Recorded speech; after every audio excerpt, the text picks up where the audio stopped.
I'm out here in central London today. I've got about an hour off, so I've just headed into town to shoot some street portraits with my Canon 5D Mark I and my 50mm lens, 1.8. You might have seen if you watched my previous video.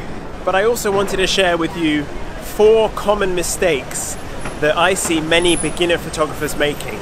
I've seen people do these, I've done some of these myself, and hopefully this video will help you if you're a little bit stuck when you're getting started with photography. Thank you.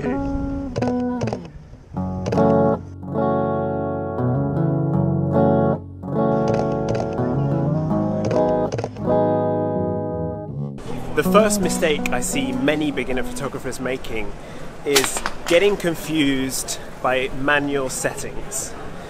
Lots of people kind of naively believe when they start photography that you have to kind of just put your camera in manual. You have to completely understand every single function straight away before you can kind of start taking the pictures you want to take, or maybe before other people might take you seriously or whatever. But this is just not true. Thankfully, modern technology with cameras is so advanced that you can put a camera in auto, and in kind of 80%, 85% of the situations that you want to capture, the camera is going to do a really good job of interpreting the scene when you press that shutter button. Now, it can take a little bit of time to get your head around shutter speed, aperture, ISO, focus modes, what else, metering, all of these advanced functions of the camera. And I think many people get put off quite quickly by just trying to put everything in manual, and they get really confused.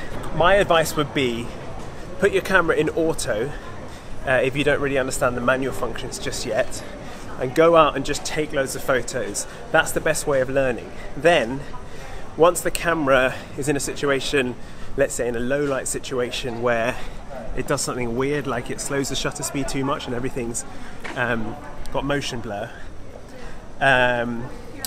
or anything like that, if the camera's not behaving like you want, then you can start to work out why is that happening, what setting is causing this problem, and then you can learn about shutter speed, then you can learn about aperture when you need to fix something. Don't be fooled into thinking that by having your camera in automatic you're somehow not learning or you're not progressing. You are. Great, thank you. Just neutral. Yeah, that's great. Thank you. Great, thank you.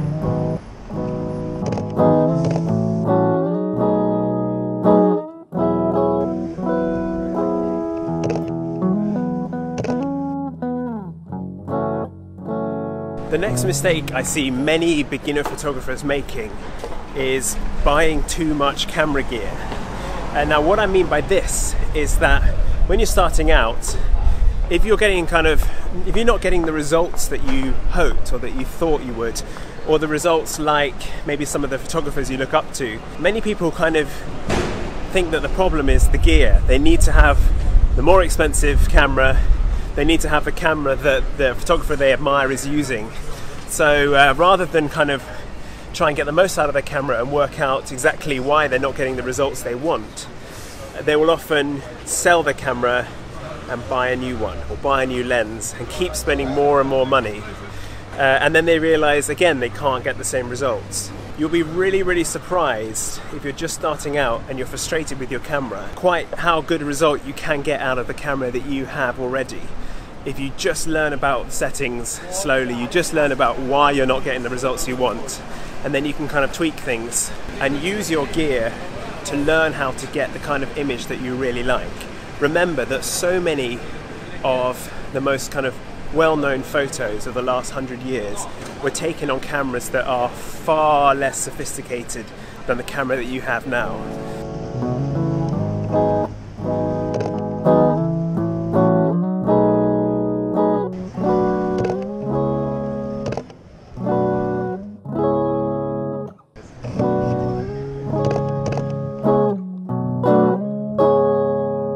The next mistake that I see lots of beginner photographers making, and when I was just first starting out, this was something that I had to get my head around, is they don't understand the limitations of the technology. The technology in our cameras is amazing, but it's not as sophisticated as our own eye.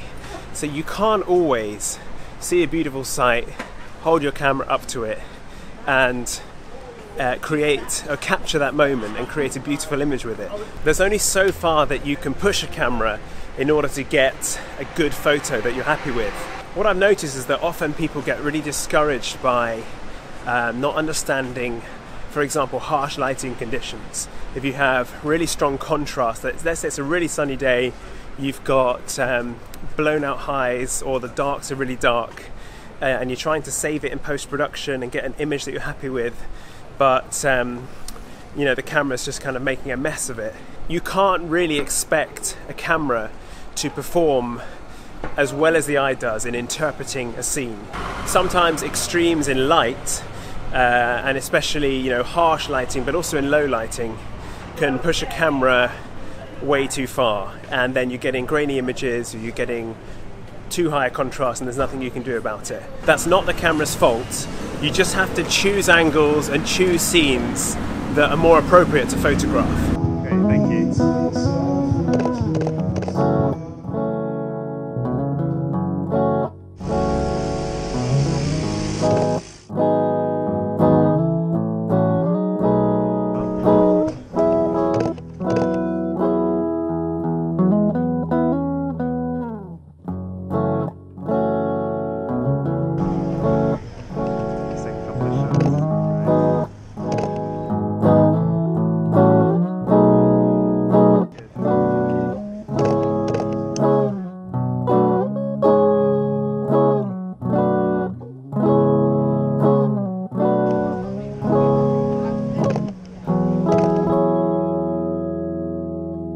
And finally, the fourth mistake that I see lots of beginner photographers making is getting discouraged by a low hit rate.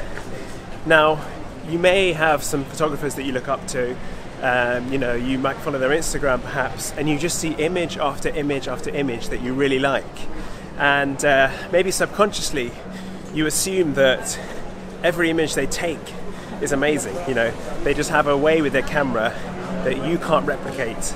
But the reality is that for every photographer out there, for every one photo that they really like, or that you really like, or that they even share online, they're going to have taken hundreds, maybe even thousands of photos that they threw away that weren't good enough. So don't be fooled into thinking that someone's body of work online is representative of sort of the number of photos they take. It's not.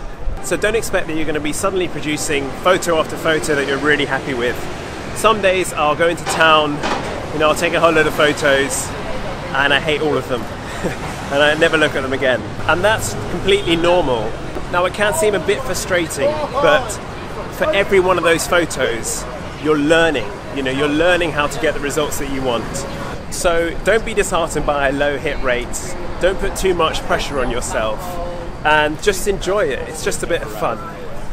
Alright, thanks for watching. Leave any comments you have below, leave any tips as well if you've noticed things, or perhaps you've worked through some things yourself, and let me know if any of these have helped you, and I'll see you next time.